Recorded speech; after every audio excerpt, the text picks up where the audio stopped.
26th of January 2001, with a magnitude of 7.6 on the Richter scale, the world witnessed a colossal catastrophe in the form of the Gudra earthquake. Within minutes of the disaster, 20,000 people were killed, 167,000 people were left injured, and a staggering 400,000 homes were destroyed. 26th of December 2004, the world is once again left traumatized by an earthquake.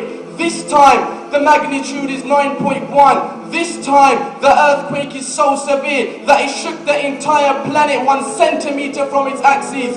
This time, it's the Indonesian earthquake or the tsunami. This time, 230,000 people are killed instantaneously across 14 different countries. 8th of October 2005. The world is once again left shocked by an earthquake. Kashmir, it's a Saturday. Students are in school just like every other Saturday. A disaster strikes in the form of a 7.6 earthquake. Within minutes, the area is transformed from a peaceful region to a pool of dead bodies, totaling in excess of 75,000 individuals. Entire towns and villages are wiped out at once by this disastrous devastation. 11th of March 2011, and I'm talking just a few months back, the Japan earthquake. The world is once again shocked as the disturbance sends waves of up to 38.9 meters high, sweeping through Japan, destroying 125,000 buildings in the process.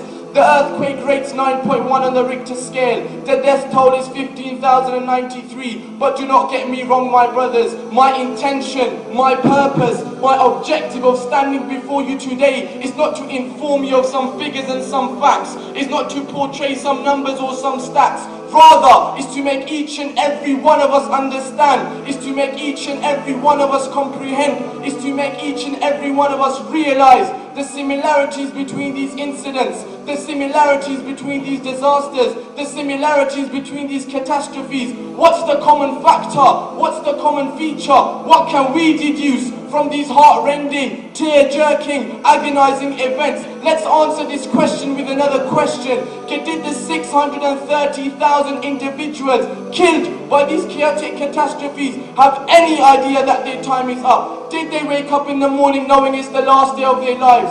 Did they go to school or work aware of what their day would bring to them? The simple answer is no, because death is a phenomenon that is unexpected and unpredictable. Every next moment could be our last. One can be sleeping, eating, walking, talking, studying, exercising, dressing, shopping, popping, playing, relaxing, chillaxing, working or enjoying his life, and before he knows it, his time is up. Take the example of Miklas Fer, the footballer. He comes on as a sub for Benfica. He makes the assist for the only goal of the game. The world is watching. It's a football match being broadcast on live television. He's only 24 years of age. The match is near its finish. He makes a tackle and receives a booking. As the yellow card is shown to him, he ruefully smiles at the ref and then turns around to get back to the action. All of a sudden, he bends forward and then falls flat on his back. He dies on the football pitch. The other players look at him in visible distress. They begin to cry, but the crying doesn't help, because death is unexpected, and when it comes to death, nothing can prevent it. No force or power of any type can delay death, let alone prevent death. No physical, medical, chemical, financial, technological or biological force can delay death for as little as a second. Why? Because Allah subhanahu wa ta'ala himself says in the Quran al-Kareem, وَلَنْ يُؤَخِّرَ اللَّهُ نَفْسًا إِذَا جَاءَ أَجَلُهَا, that when it comes to death, when it comes to taking lives, when it comes to taking souls, then Allah Ta'ala does not delay. Now that we have established the fact that death can come to us at any time and any place, anywhere and anyhow, through any form and any means, the next question is, my brothers, are we ready to die? Are we living a life in which we are investing for our hereafter? Or are we living every moment in hope of increasing our stake in this deceitful world? In essence, Are we living for this world, or are we living for the hereafter? Let's take an example of he who lived for this world. And for those of you who don't know, I'm talking about Sikandar Akbar, Alexander the Great, a man considered to be one of the most successful commanders of all time. At the age of 30, he had one of the largest empires in human history.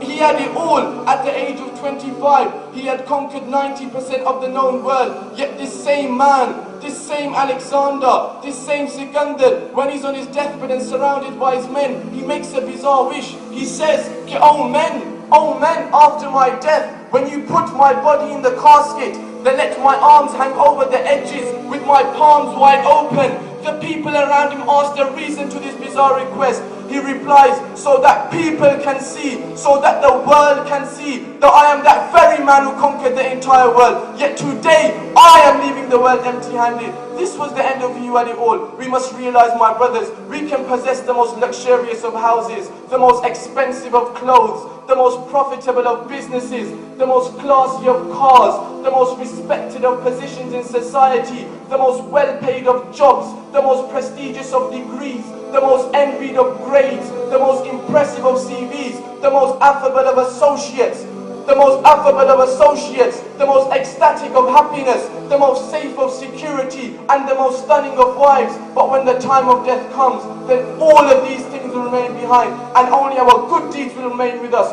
Why? Because the Prophet sallallahu alaihi wasallam is reported to have said in Bukhari by Hazrat Anas radiallahu ta'ala an, كي يتبع الميت ثلاثة أهله وماله وعمله فيرجع اثنان ويبقى واحد يرجع أهله وماله ويبقى عمله. That when a person leaves this world, then only his good deeds will remain with him. And the Sahaba radiallahu ta'ala anhum ajma'in, they properly understood this. They properly understood this message. That's why they didn't live for this world.